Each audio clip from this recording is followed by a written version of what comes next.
Good morning, class 8. Today we are going to start chapter 5 from history. Traders to rulers. आज हम लोग start करने वाले हैं हिस्ट्री से. चैप्टर है 5. चैप्टर का नाम है traders to history, class 8.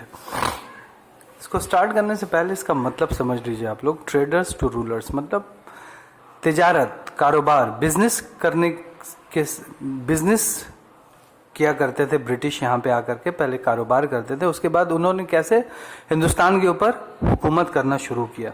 Traders के बाद वो लोग रूलर यहाँ पे हिंदुस्तान के कैसे बन गए इस चैप्टर में बताया गया है. चलिए. After the fall of the Mughal Empire, many independent kingdoms came into existence, but they could not gain supremacy over the expansive policies of the European trading companies. India enjoyed good trading relation with Europe from very early times. Mughal सल्तनत ख़त्म होने के बाद बहुत सारा छोटा छोटा राज्य खड़ा हो गया, हुकूमत किंगडम खड़ा हो गया हिंदुस्तान में, मगर वो लोग ब्रिटिश के खिलाफ ताकतवर साबित नहीं हुआ. हिंदुस्तान का पुराना रिश्ता है यूरोप से बिजनेस के मामले में, अच्छा रिश्ता है बिजनेस के मामले में शुरुआत से ही ब्रिटिश यूरोप के साथ हिंदुस्तान का. As a result, by the 17th century, trading companies from Portugal, Holland, England, France and Denmark began establishing their trading posts in coastal areas. अच्छा रिश्ता होने की वजह से ये जो देश का नाम यहाँ पे लिया गया है, ये लोग अपने अपने ट्रेडिंग कंपनीज, कारोबारी कंपनी को यहाँ पे भेजे हिंदुस्तान में कारोबार करने के लिए 17th सेंचुरी में. ठीक. ये centres came to be known as factories. ये सारा सेंटर जहाँ पे कोस्टल इलाके, साहिली इलाका, समुद्री इलाके में भेजा गया, वो ये सब देश से आए कंपनीज यहाँ कारोबार करने के लिए. तो ये सब सेंटर्स का नाम रखा गया पड़ा factories, because the officials residing there were called factors. क्यों ऐसा नाम रखा गया फैक्ट्रीज? क्योंकि यहाँ पे जो ऑफिशियल्स, जो खास लोग थे इन देश से, इन सब देशों से आते थे यहाँ पे, तो उन लोगों को ये बुलाया जाता था, उन लोगों को फैक्टर्स पुकारा जाता था. वो जो खास लोग थे इन देश के यहाँ पे इस कारखाना कायम करने के समय, इस वजह से फैक्ट्रीज बोला गया. Devoid of many manufacturing activities, this factories mostly consisted of offices and godown. कोई मैन्युफैक्चरिंग का काम नहीं होता था विदाउट समथिंग, मतलब डिवॉइड का विदाउट समथिंग, मैन्युफैक्चरिंग का कुछ खास काम नहीं होता था. यहाँ पे इस फैक्ट्रीज में ऑफिसेज होता था और गोडाउन्स होता था. Trading of goods such as spices, cloth, indigo, silk etcetera, which were in great demand in Europe, was responsible for huge profits. Spice, मसाला, कपड़ा, इंडिगो, नील होता है कपड़े में जो दिया जाता है, और सिल्क वगैरह का यहाँ से तिजारत हुआ करता था, और ये बहुत मुनाफा था इन सारे कंपनीज के लिए. यूरोप में इन सब चीज़ों का बहुत डिमांड था. स्पाइसेस हो गया, क्लोथ, इंडिगो, सिल्क वगैरह वगैरह. Excuse me. उसके बाद as the profit were huge in trade, many tried to dominate it. The British and the French became the key players dominating trade, but ultimately the British managed to ensure trade monopoly.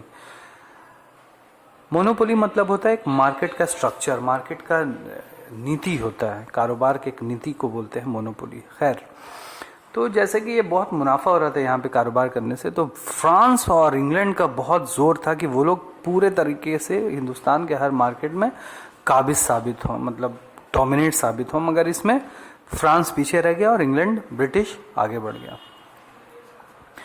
अब English East India company के बारे में पढ़ते हैं. बाद में यही company जो कारोबार करने आया था हिंदुस्तान में, कैसे हिंदुस्तान को रूल किया 200 साल तक. Excuse me. The east India company of England was started by small group of British merchant. छोटा सा कंपनी थोड़े से लोगों के साथ ये कंपनी स्टार्ट हुआ था इंग्लैंड में. 1600 को क्वीन एलिजाबेथ वन जो थी इंग्लैंड की, वो कंपनी को बहुत सारा हुकूक देती है, बहुत सारा फैसिलिटीज़ देती है कारोबार करने के लिए ईस्ट के साथ. The company set up its factories, first factory at Surat, 1612 में पहला फैक्ट्री हुआ सूरत में. Gradually they took control of Chennai, Mumbai, Kolkata, और फिर आहिस्ते आहिस्ते कारोबारी एतबार से कब्जा करते सूरत, चेन्नई, मुंबई, कलकत्ता को. The company became very rich and soon began the interfere even in India's internal affair. देखिए बहुत रिच, बहुत अमीर हो गया ये कंपनी कारोबार करते करते, और उसके बाद इतना अमीर होने लगा और इतना शक्तिशाली होने लगा कि हिंदुस्तान के अंदर के जो मामलात थे उसमें भी इन्होंने क्या किया, इंटरफेयर करना चालू किया, मतलब नुक्ता चीनी बीच में पड़ना चालू किया हिंदुस्तान के खुद के अंदर के मामले में। उसके बाद क्या होता है, फ्रेंच ईस्ट इंडिया कंपनी के बारे में भी पढ़ लें, क्योंकि ये लोग भी आया था यहाँ पे कारोबार करने के लिए, और ये लोग दोनों राइवल्स था, फ्रेंच ईस्ट इंडिया कंपनी और British East India company. The French trading company was formed in 1664 में ये फॉर्म हुआ and had its headquarter at Pondicherry में इसका headquarter. The company had factories at Mahe, इनका जो फैक्ट्री था इस कंपनी का माही, यंगम, कारिकल और भी जगह में था, at other places. In contrast to the English East India company, the French company largely depended on their government for financial and military help. ये जैसे कि फ्रेंच कंपनी ये जो था ये ब्रिटिश के बनिस्बत ये पूरा निर्भर था अपने सरकार के ऊपर, फाइनेंशियल हेल्प और मिलिट्री हेल्प, मगर जो ईस्ट इंडिया कंपनी था वो खुद निर्भर था, ठीक है। The presence of two traditional rivals in trade led to a series of wars. ये लोग पुराने आपस के दुश्मन थे, ये फ्रेंच और ब्रिटिश। इनके इंटरफेरेंस, ये कारोबार में एक दूसरे के आगे बढ़ने की वजह से हिंदुस्तान में इन लोगों के बीच बहुत सारा वॉर हुआ है, जंग हुआ है। These were wars fought in the present day state of Tamil Nadu known as Carnatic Wars। Tamil Nadu में हुआ था जिसको कर्नाटिक वॉर भी कहा जाता है, 1744 से 1763। This Anglo-French conflict in India lasted for 20 years and led to the decline of the French influence and the establishment of the British Rule India Company। ये वॉर के जरिए से फ्रेंच खत्म हो जाता है यहाँ से, और ब्रिटिश शासन, ब्रिटिश उसके ओवरकम हो जाता है, वो आगे बढ़ जाता है फ्रांस से इंडिया में, और उसका ब्रिटिश रूल भी चालू होता है उसके बाद, फ्रेंच खत्म होने के बाद। Expansion of the British empire from the 18th century, 18वीं सदी से कैसे ब्रिटिश का जो एम्पायर था वो आगे बढ़ता है। फर्स्ट कर्नाटिक वॉर जो हुआ था 44 से 48 तक, 1744 से 1748 तक, as a result of the Australian war of succession, the English threatened their French rivals' headquarters at Pondicherry. The French, led by Dupleix, attacked by the British territory at Madras in 1746. The British appealed to Anwar ud-Din, the Nawab of Carnatic, under whose territory Madras was situated. The Nawab sent his army, but it was defeated. Finally, in 1748, the war in Europe ended, and as peace settlement, Madras was given back to the British. एक war होता है जिसके बीच में एक duplex को France का duplex मतलब French governor general, okay, भेजा जाता है फ्रांस की तरफ से मदद करने के लिए फ्रेंच कंपनी को। यहाँ पे कहाँ होता है ये वॉर? मद्रास में होता है, ठीक है, 1746 में। तो उसमें ब्रिटिश अपील्ड अनवर उद्दीन, उस टाइम का जो कर्नाटिक का जो नवाब था उसका नाम था अनवर उद्दीन। ब्रिटिश बोलता है इस नवाब को कि हमारी मदद करो, ठीक है। नवाब अपना आर्मी भेजता है मगर हार जाता है फ्रेंच से, और 1748 में the war in Europe ended. और 1748 में यूरोप में जो जंग चल रहा था, शायद सेकेंड वर्ल्ड वॉर हो, तो वो ख़त्म होता है और पीस सेटलमेंट होता है मद्रास का लेकर के, और मद्रास को वापस दे दिया जाता है किसको? ब्रिटिश को, ठीक है। फ्रेंच वापस सेटलमेंट होता है और ब्रिटिश को वापस दे दिया जाता है। सेकेंड कर्नाटिक वॉर जो होता है 1748 और 54 में होता है। The British French involvement in the local politics of Hyderabad and Carnatic caused the second Carnatic war. क्या होता है कि ये लोग दोनों इंटरफेयर करते हैं, British French involvement in the local politics. Hyderabad का जो आम जो राजनीतिक कार्य था उसमें ये लोग दोनों अपना इंटरफेरेंस करते हैं, जिसके वजह से फिर से वॉर होता है, second Carnatic war. The French and the British took opposite sides over the issues of succession to the thrones of Hyderabad and Carnatic. मतलब क्या हुआ इसका मतलब ये हुआ कि फ्रेंच और ब्रिटिश जो है ये लोग अपना अपना विचार को सामने रखते हैं कि हैदराबाद में कौन राजा बनना चाहिए। मतलब एक राजा के बाद जो दूसरा राजा होता है, सक्सेशन जो होता है थ्रोन का, मुकुट का, थ्रोन मतलब राज करने का जो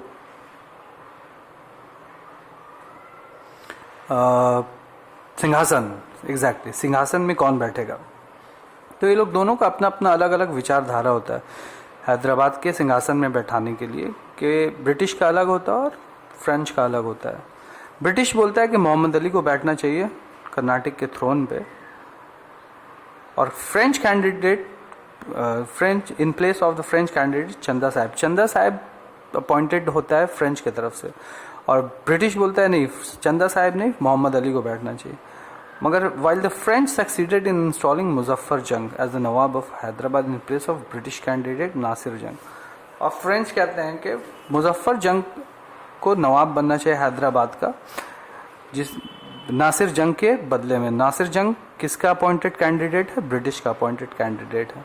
दस the peace treaty was signed and Dupleix was called back to France. तो एक आपस में समझौता साइन होता है ब्रिटिश से और फ्रेंच से, और उसके बाद जो डुप्लेक्स था फ्रांस का जिसे भेजा गया था, डुप्लेक्स मतलब जैसे कि मैंने बताया फ्रेंच गवर्नर, उसको वापस फ्रांस बुला लिया जाता है। थर्ड कर्नाटिक वॉर हुआ है 1756 से 1763 तक। एक और वॉर होता है ब्रिटिश और फ्रांस के बीच में, दोनों के सिपाही के बीच में। फ्रांस का जो फोर्स था उसको आगे लेकर के बढ़ता है, कॉम्ते दे लैली जो हार जाता है, वॉज डिफीटेड एंड देयरफॉर जो हार जाता है, और उसके बाद एक शांति समझौता साइन होता है, पीस ट्रीटी साइन होता है 1763 में। French factories were given back to France. France का जितना भी फैक्ट्री था फ्रांस को वापस मिलता है, but they could not longer be fortified to rule, और उनको दोबारा से वो रूल नहीं कर सकते हैं। Hence they only served as trade centres. ये लोग सिर्फ ट्रेड सेंटर्स की तरह, कारोबार करने की तरह इस्तेमाल कर सकते हैं या रह सकते हैं। Thus the French were no longer a strong opposition against the British and the British were on the path to becoming the masters of India. और इस तरीके से फ्रेंच खत्म होता है, फ्रांस का ताकत खत्म होता है हिंदुस्तान से, और इस तरीके से ब्रिटिश जो है वो रूल करना सही पूरे तरीके से मास्टर्स हो जाता है, रूल करना स्टार्ट हो जाता है इंडिया में ब्रिटिश का। अब ये नेक्स्ट पॉइंट है British expansion in Bengal. Bengal में किस तरीके से ब्रिटिश आगे बढ़ते हैं और उनका फैलाव होता है। The rulers of Bengal kept strict control over the European traders and resisted the fortification of European settlements. Bengal के जो रूलर्स थे वो लोग बहुत कड़ा नज़र रखते हैं और बहुत रोकते हैं ब्रिटिश को घुसने से बंगाल में। However Bengal neglected their army, मगर उसके आर्मी को, फौज को ये लोग नज़रअंदाज कर देते हैं। और नेवी बोलते हैं समुद्री बेड़ा को, समुद्री जो लड़ाका जहाज या फौज होता है उसको नेवी बोलते हैं। And could not check corrupt officials which in turn held the British. और अपने में बंगाल के जो नवाब थे उनके बीच में भी कुछ गद्दार थे, उनके ऊपर नज़र ये लोग नहीं रख पाते हैं। सिराजुद्दौला एक नवाब था बंगाल का 1756 में, उसने भगाया था कलकत्ते से ब्रिटिश को, drove the British out of Kolkata and stopped expanding fortification and did not pay customs duty। और उसको भगा देता और आगे बढ़ने नहीं देता कलकत्ते में, और कोई कस्टम्स ड्यूटी भी नहीं पे करता, क्योंकि कस्टम्स ड्यूटी होता है टैक्स पे करना। कोई भी माल अगर आ रहा है बाहर से, ऐसा कुछ कस्टम्स ड्यूटी होता है जिसे इसने पे करने से भी मना कर दिया था। Robert Clive was sent by the Britishers from Chennai. Robert Clive को भेजा जाता है, एक ब्रिटिशर है ये, चेन्नई से। कहाँ भेजा गया है? बंगाल में भेजा गया। इसके आगे क्या होता है देखते हैं। चेन्नई से मतलब जैसे कि पीछे पढ़ चुके हैं हम लोग, रॉबर्ट क्लाइव को भेजा जाता है जो कि एक ब्रिटिशर रहता है चेन्नई से। चेन्नई को मद्रास बोलते हैं, उस समय मद्रास था उसका नाम। वन बैक कलकत्ता को दोबारा जीत जाता है। And also the rights of fortification. After recapturing their factories the British decided to depose Sirajuddaulah in order to install a puppet Nawab in his place. As a result, conflict flared between the two. वापस से सारा factories वगैरह मिल जाता है British को जब Robert Clive यहाँ पे आकर के जीत जाता है, और वो अपने हिसाब से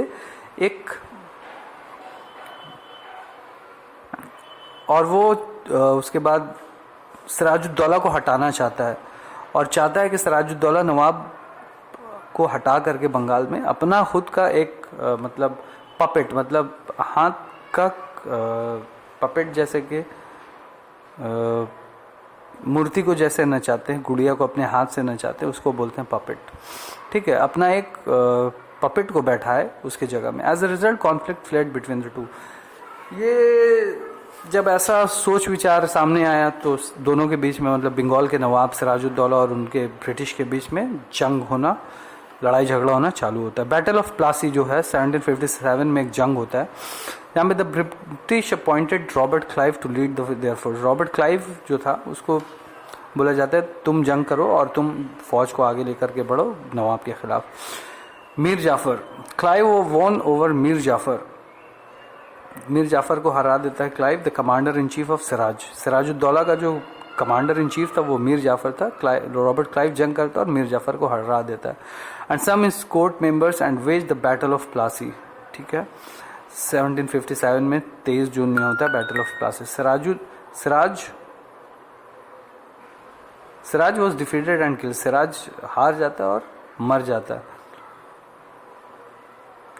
Mir Jafar became the ruler, sorry ये लाइन जो है Clive won over Mir Jafar, Mir Jafar को अपने तरफ कर लेता है क्लाइव, ओके, रॉबर्ट क्लाइव, और जो कि कमांडर इन चीफ था। ये मीर जाफर जो था ये धोखा देता है सिराजुद्दौला को। ये मीर जाफर है और सिराजुद्दौला का फोटो तो है नहीं यहाँ पे, खैर सिराजुद्दौला का ये सिपा सालार था मीर जाफर, इसको अपने साथ कर लेता है क्लाइव, रॉबर्ट क्लाइव, और उस जंग में बैटल ऑफ प्लासी में हार जाता है सिराजुद्दौला और उसी जंग में मर भी जाता है।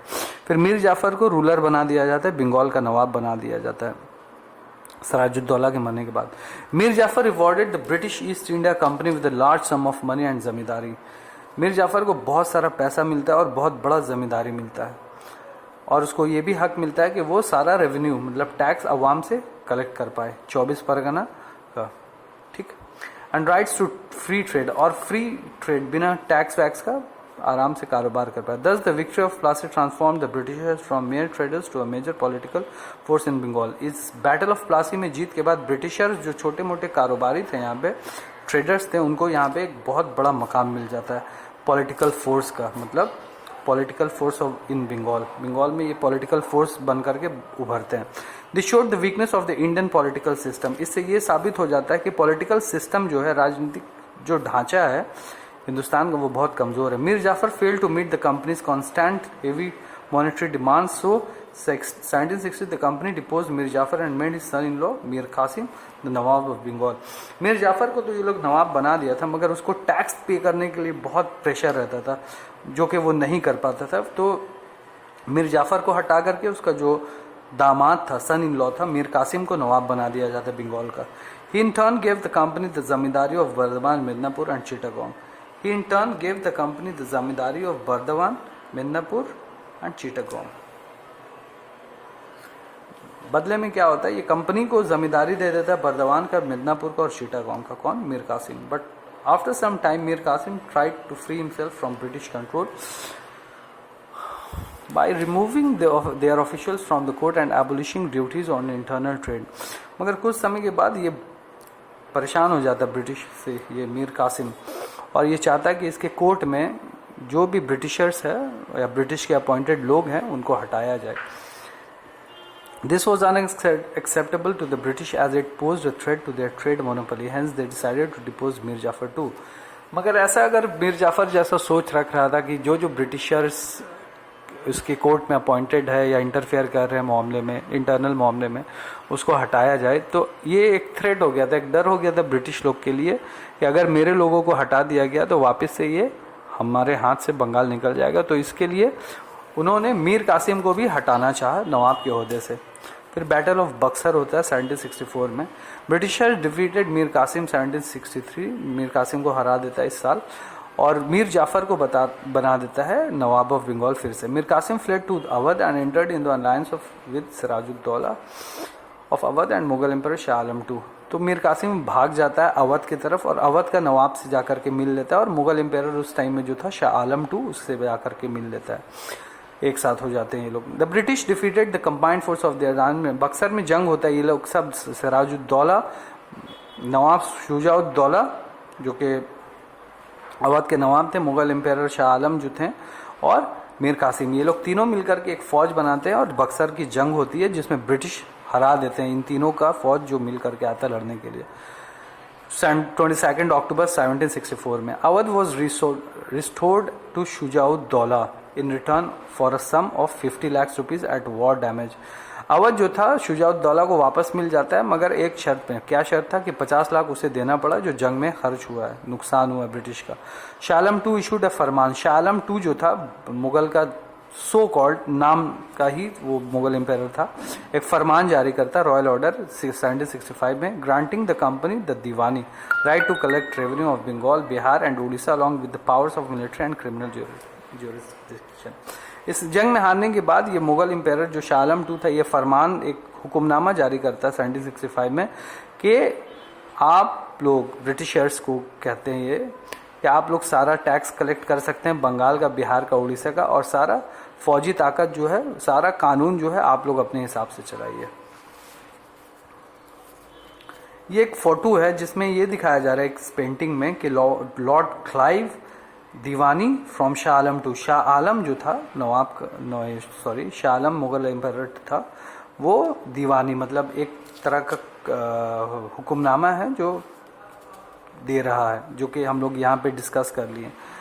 अग्रीमेंट दे रहा है कि आप सारा कलेक्ट कर सकते हैं और मिलिट्री पावर सारा कुछ आपका रहेगा ब्रिटिशर्स को। तो रॉबर्ट क्लाइव को वो दीवानी सपोर्ट कर रहे हैं। Thus Bengal came under a dual system of government where the Nawabs looked after the subject but the revenue, military and judicial power were under the British। तो बंगाल एक दो मुहा हुकूमत के तरह सामने आया। कैसा हुकूमत? नवाब जो था वो लोगों के सब्जेक्ट्स मतलब अवाम पब्लिक को देखा करते थे, मगर टैक्स वगैरह मिलिट्री टैक्स रेवेन्यू हो गया, मिलिट्री हो गया और जो कानून हो गया वो सब ब्रिटिश देखा करते थे। Hence the British manage to gain enormous resource for further expansion. इस तरीके से इनको बहुत कुछ मिला है ब्रिटिश को बंगाल से अपना ताकत और बढ़ाने के लिए। However the people of Bengal suffered. मगर इस बीच में जो बंगाल के जो पब्लिक थे, अवाम थे, इनको बहुत जूझना पड़ा, बहुत परेशानी का सामना करना पड़ा। सफर्ड मतलब परेशान होना। Immensely at their hands, they received no help from their company, either the company or the Nawab of Bengal during the famine of 1770। में एक फेमाइन आया था, मतलब खाने का किल्लत हो गया था, ठीक है, अनाज का किल्लत हो गया था, लोगों के पास खाने को कुछ नहीं था, उसको फेमाइन कहत आ गया था, अनाज सही से हुआ था नहीं, फेमाइन कहत आना। तो उस समय ना नवाबों ने, बंगाल के नवाबों ने पब्लिक जो थे, सब्जेक्ट्स जो थे, उनका मदद किया था, ना ही कंपनी ने मदद की थी। This dual system of government came to an end 1772। तो ये जो ड्यूअल सिस्टम चल रहा था ये 1772 में खत्म हो जाता है।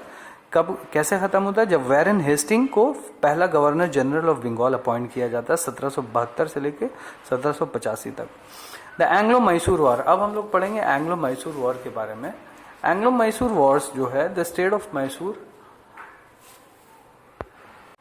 जैसे कि हम लोगों ने पढ़ा कि this policy if a ruler of a dependent state should die without any natural heir, his adopted son would not succeed him but the state would lapse और pass the territory to the British company and the adopted son would inherited only the personal property of the deceased ruler. इसका मतलब ये हुआ कि ये policy के अनुसार कि अगर किसी का संतान नहीं है, किसी राजा का संतान नहीं है, ये मराठा के बारे में बात हो रहा है, ठीक है, सॉरी, ये एक नीति है जो पूरे हिंदुस्तान में लागू किया गया था, ठीक है। According to this policy for ruler, Hindustan में जहाँ भी हुकूमत था ब्रिटिश का, जिस राज्य में भी था, तो वहाँ पे कानून, इस कानून का नाम दोबारा पढ़ देते हैं, डॉक्ट्रिन ऑफ लैप्स। अगर किसी का संतान नहीं है तो वो हुकूमत जो होगा, वो जो सिंहासन होगा वो ब्रिटिश को चले जाएगा, और मुंह बोला या गोद लिया हुआ जो भी संतान है उसको सिर्फ पर्सनल प्रॉपर्टी जो राजा का होगा, नवाब का होगा, वो मिलेगा, उसके अलावा कुछ नहीं मिलेगा। It so happened that the number of Indian rulers died during Lord Dalhousie's tenure without leaving any natural heirs। और लॉर्ड डलहौजी के समय ही बहुत सारे रूलर जो हिंदुस्तान के नवाब वगैरह थे वो मर जाते हैं, जिनका कोई हेयर नहीं होता, मतलब संतान नहीं होता है उनके बाद हुकूमत करने वाला, राज सिंहासन में बैठने वाला। इस तरीके से बहुत सारा राज्य ब्रिटिश के अंडर में आ जाता। The states that were annexed on the basis of the doctrine of lapse were, इस कानून के अनुसार जो जो ब्रिटिश के पास गया, जो जो राज्य, वो ये है जिसका मतलब कोई वारिस नहीं था, वो राज्य का नाम ये है, सतारा, जातिपुर, संबलपुर, भगत, उदयपुर, झांसी और नागपुर। बाय कॉन्क्वेस्ट करके कैसे हासिल किया इन्होंने? द ब्रिटिश मतलब हमला करके।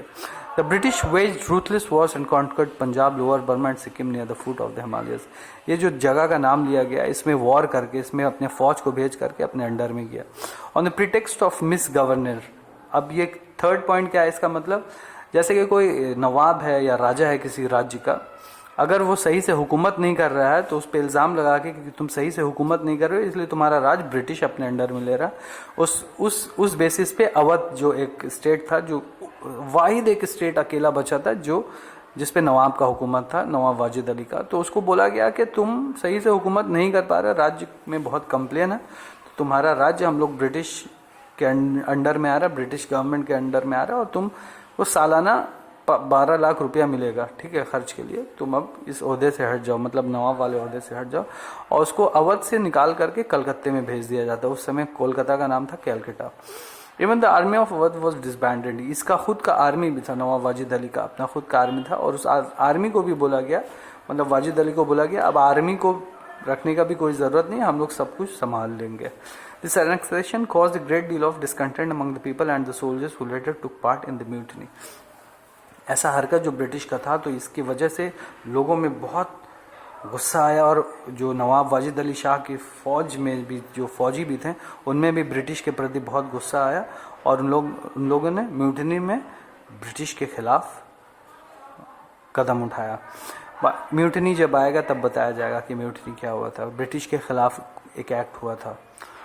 4 number by assignment. Bearer came to be annexed by assignment. The Nizam of Hyderabad himself gave over his territory to the British government in return for his subsidy and future maintenance of British continuity. Assignment करके भी कुछ ऐसे थे कि बिना लड़े बिना कुछ किए ब्रिटिश को अपना मतलब राज्य को सौंप दिए थे, जैसे कि निज़ाम ऑफ हैदराबाद था, ठीक है। By abolishing titles and pensions. अब 5th पॉइंट का क्या है, किसी नवाब का टाइटल छीन लेना और पेंशन जो दिया जाता था वो पेंशन भी ख़त्म कर देना। Lord Dalhousie abolish the title of many x rulers. जो पहले रूल किया करते थे तो उनके रूल को छीन करके उनको एक पेंशन दिया जाता था कि आपको ये पेंशन मिलेगा सालाना, जैसे कि वाजिद अली के बारे में हम लोग पढ़ चुके हैं।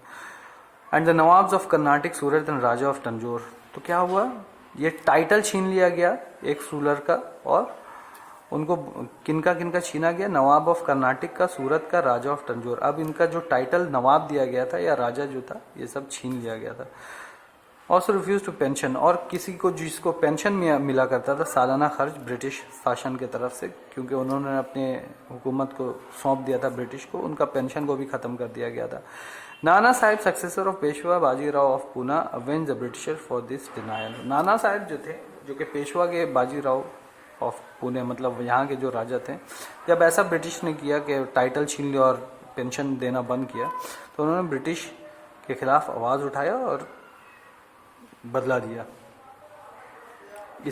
इस कारण की वजह से, जो उन्होंने पेंशन हटाया और टाइटल छीना। Under subsidiary alliance, under this arrangement the ruler would be protected by the British against his rivals और enemies. In turn he was suppose to. ये अंडर सब्सिडायरी अलायंस क्या है कि आप कुछ पेशकश किया गया था ब्रिटिश की तरफ से, अगर उस पेशकश में अगर आप आ जाते हैं तो आपका, ये हम लोग विस्तारित रूप से पढ़ते हैं। इस अरेंजमेंट में क्या था कि रूलर जो था, जो भी राजा या नवाब था, उसको सुरक्षा देगा ब्रिटिश उसके दुश्मनों से, ठीक है, मगर उसके बदले में उसको क्या देना होगा, उस राजा को या उस नवाब को, ब्रिटिश को क्या देना होगा कि ब्रिटिश फोर्स इन इस टेरिटरी, अपने इलाके में ब्रिटिश फौज को रखना होगा। Give a part of its territory to the British to maintain their army. और कुछ हिस्सा देना होगा ब्रिटिश को, ठीक है, अपने इलाका का, ताकि वो अपने फौज का देखभाल कर पाए। British officer called resident would from now और reside permanently in the ruler's court, ठीक है। तो रूलर्स का जो कोर्ट होगा, जो राजा है या नवाब है, उसमें हमेशा के लिए रेसिडेंट जो होगा, एक ब्रिटिश ऑफिसर को रेसिडेंट बोलते हैं, वो रहेगा। Thus the subsidiary alliance proved to be very beneficial to the British as they had control over the defense and foreign affairs. इस तरीके से ये साबित होता है इस बेसिस पे अंडर सब्सिडायरी अलायंस में कि ब्रिटिश के लिए बहुत कारगर साबित हुआ कि ये सही से हर तरफ अपना नज़र रख सकते थे। While the high cost involved for maintaining the army was borne by the rulers, और जो फौज था ब्रिटिश का, वो सारा खर्च कौन देता था, वो रूलर जो थे, नवाब या राजा जो थे, वो लोग उसको सहते थे। The first subsidiary treaties was signed by the Nizam of Hyderabad in 1798. The ruler of Mysore in 1799, Nawab of Awadh in 1801 and Peshwa Bajirao two in 1802। सबसे पहले जो सब्सिडायरी ट्रीटी जो साइन हुआ था वो निज़ाम ऑफ हैदराबाद की तरफ से साइन हुआ था 1798 में। उसके बाद मैसूर का जो हुकूमत करने वाला रूलर था उससे साइन हुआ था 1799 में। फिर नवाब ऑफ अवध से हुआ था 1801 में और पेशवा बाजीराव टू से हुआ था 1802 में। आफ्टर द डेथ ऑफ महाराजा रंजीत सिंह इन पंजाब, महाराजा रंजीत सिंह जब उनका मृत्यु होता है, इंतकाल होते हैं वो पंजाब में 1839 में, उनके बेटे जो थे दलीप सिंह उनके सिंहासन में बैठते हैं और लड़ते हैं ब्रिटिश के खिलाफ। 1845 में पहला फर्स्ट एंग्लो सिख वॉर होता है, ठीक है, किसके बीच में? Between the Khalsa and the British, Khalsa के बीच में और ब्रिटिश के बीच में। And the second Sikh Anglo Sikh war was fought in 1848। 1848 में सेकंड सिख वॉर होता है। This sealed the fate of Punjab, ये किस्मत बदल देता है, बंद कर देता है किस्मत, किसका? पंजाब के रूलर का, विच वॉज फाइनली अनेक्स्ड इन 1849, जो कि ये जो हुकूमत था पंजाब का वो टोटल खत्म होता है 1849 में और ब्रिटिश का हुकूमत चालू हो जाता है। फिर causes of British success in India, किस वजहात से, कि क्या क्या वजह था तो ब्रिटिश कामयाब होते हैं इंडिया में? The British manage to succeed because of the following reason, ये सब रीजन वजह पढ़ने वाले हम लोग जिसके वजह से ब्रिटिश कामयाब होते हैं यहाँ पे। The Indians lacked unity and easily became victims of the British policy of divide and rule, हिंदुस्तानियों के बीच में एकता नहीं थी और डिवाइड मतलब बांटो और हुकूमत करो वाले पॉलिसी में जो कि ब्रिटिश का था उसमें आराम से फंस जाते थे। Most of the rulers did nothing to win the loyalty of the people, जितने भी ज्यादातर राजा या नवाब या महाराजा थे हिंदुस्तान में वो लोग कुछ खास नहीं कर पाते थे आम लोगों के लिए उनका विश्वास जीतने के लिए। And so when British attack none came forward to help, और जब ब्रिटिश अटैक करते थे यहाँ पे राजाओं के ऊपर या नवाबों के ऊपर तो आम आदमी बहुत कम ही होते थे जो अपने राजा या अपने नवाब या अपने महाराजा का सपोर्ट करते थे, क्योंकि वो लोग आम आवाम के लिए नहीं कुछ किया करते थे, वो लोग खुद अपना फायदा देखा करते थे और वो लोग खुद रूल किया करते थे। And therefore could not stand and strong and well discipline British forces, और ये लोग कमजोर हुआ करते थे राजा और नवाब यहाँ के, और उनके पास वेल इक्विप्ड और टेक्नोलॉजी उतना एडवांस भी नहीं था हथियार का, तो वो लोग मुकाबला नहीं कर पाते थे ब्रिटिश फौज का। New warfare techniques and a developed naval force gave the British an upper hand. Thus, the British secured their position in India. जैसे कि मैंने बताया कि ये लोग बहुत इनके पास एडवांस टेक्नोलॉजी हुआ करता था हथियार में भी, तो ये लोग बासानी रूल हरा देते थे इंडिया के नवाब को या हुकूमत करने वालों को और रूल करना चालू कर दिया करते थे। इस चैप्टर से हम लोगों को क्या समझ में आता है? इस चैप्टर से हम लोगों को ये समझ में आता है कि अगर अपना भी कोई हो और उस पर आप अत्याचार कीजिएगा, जैसे कि ये राजा नवाब महाराजा अपने अवाम का देखभाल नहीं किया करते थे, अपने ही मलाई खाया करते थे, अपने ही मजा लिया करते थे और गरीब अवाम को नजरअंदाज किया करते थे, तो जब बाहर की कोई ताकत आती थी इन पे हमला करने के लिए तो अपने ही जो लोग थे उनके खिलाफ आवाज नहीं उठाते थे। इससे ये समझना चाहिए कि आपस में हम लोगों को, अगर हम लोग ताकतवर हैं तो हम लोगों के अंडर में जो कमज़ोर लोग हैं, हम लोगों के मातेहत जो है, तो उनका भी ख्याल करें, ताकि कल को कोई दुश्मन अगर हमारे पे हमला करे तो ये जो हम लोगों के नीचे तबके के लोग हैं जो हमारे ऊपर निर्भर हैं वो हमारा साथ देना के हमसे बुग़्ज़ रखें और उनका साथ दे करके हमें ख़त्म कर दें। यहाँ पे एक पॉइंट है, Tipu Sultan was one of the greatest ruler of his time. Tipu Sultan एक बहुत बड़ा हुकूमत करने वाला था अपने समय का। He was perhaps the first to use rockets in war, ये पहला व्यक्ति था, राजा था जिसने रॉकेट्स का इस्तेमाल किया था जंग में। The British took away his sword and ring as war trophies after his death. जब टीपू सुल्तान मरा जंग में ब्रिटिश के खिलाफ तो इसका जो तलवार था और जो रिंग था, अंगूठी था, वो इनाम के तौर पे ब्रिटिशों ने ले लिया था। Thank you. I hope you understand this chapter well.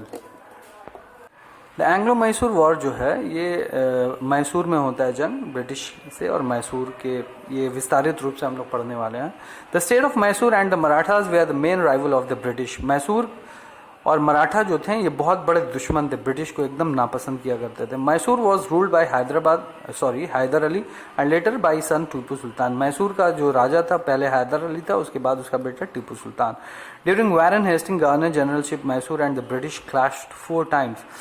जब गवर्नर वैरन हेस्टिंग था ब्रिटिश के टाइम में, तब मैसूर से 4 दफ़ा जंग हुआ है ब्रिटिश हुकूमत का, but no significant gain was made by either of the two, मगर कोई फैसला नहीं हुआ कि कौन जीता कौन हारा, ड्रॉ हुआ एक तरह का दोनों के बीच में। ब्रिटिशर्स और मैसूर के का जो जंग हुआ 4 दफ़ा, उस समय शायद हैदर अली होगा, तो ड्रॉ हुआ।